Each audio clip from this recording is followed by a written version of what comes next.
بسم اللہ الرحمن الرحیم۔ بیٹیاں تو اللہ کی رحمت ہوتی ہے۔ ایک لڑکی کی درد بھری کہانی۔ لڑکیوں کے اسکول میں آنے والی نئی ٹیچر خوبصورت اور بااخلاق ہونے کے ساتھ ساتھ علمی طور پر بھی مضبوط تھی، لیکن اس نے ابھی تک شادی نہیں کی تھی۔ سب لڑکیاں اس کے ارد گرد جمع ہو گئے اور مذاق کرنے لگے کہ میڈم، آپ نے ابھی تک شادی کیوں نہیں کی؟ میڈم نے داستان کچھ یوں شروع کی: ایک خاتون کی 5 بیٹیاں تھیں۔ شوہر نے اس کو دھمکی دی کہ اگر اس دفعہ بھی بیٹی ہوئی تو اس بیٹی کو باہر کسی سڑک یا چوک پر پھینک آؤں گا۔ خدا کی حکمت، خدا ہی جانے کہ چھٹی مرتبہ بھی بیٹی پیدا ہوئی اور مرد نے بیٹی کو اٹھایا اور رات کے اندھیرے میں شہر کے مرکزی چوک پر رکھ آیا۔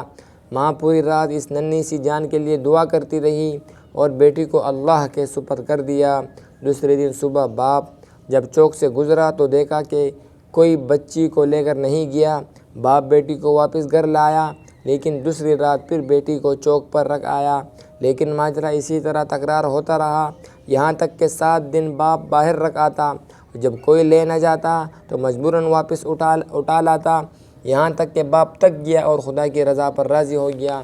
اور پھر خدا کا کرنا ایسا ہوا کہ 1 سال بعد ماں پھر حاملہ ہو گئی اور اس دفعہ اللہ نے ان کو بیٹا عطا فرما دیا، لیکن کچھ ہی دن بعد بیٹیوں میں سے ایک فوت ہو گئی، یہاں تک کہ 5 بار ماں حاملہ ہوئی اور اللہ نے 5 بیٹے عطا فرمائے، لیکن ہر دفعہ اس کی بیٹیوں میں سے ایک اس دنیا سے رخصت ہو جاتی۔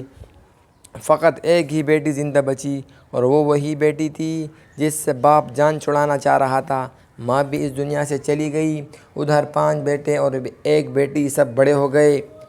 ٹیچر نے کہا، بچوں، پتہ ہے وہ بیٹی جو زندہ رہی کون ہے؟ وہ میں ہوں، اور میں نے ابھی تک شادی اس لیے نہیں کی کہ باپ اتنا بوڑھا ہو گیا ہے کہ اپنے ہاتھ سے کھانا بھی نہیں کھا سکتا، جبکہ کوئی دوسرا نہیں جو اس کی خدمت کرے، بس میں ہی اس کی خدمت کیا کرتی ہوں۔ اور وہ 5 بیٹے کبھی کبھی آ کر باپ کی احوال پرسی کر جاتے ہیں، جبکہ باپ ہمیشہ شرمندگی کے ساتھ رو رو کے مجھ سے کہا کرتا ہے، میری پیاری بیٹی، جو کچھ میں نے بچپن میں تیرے ساتھ کیا اس پر مجھے معاف کرنا۔ برائے مہربانی ہمارے چینل کو سبسکرائب کرنا نہ بھولیں تاکہ ہماری ہر ویڈیو آپ تک بآسانی پہنچ سکے۔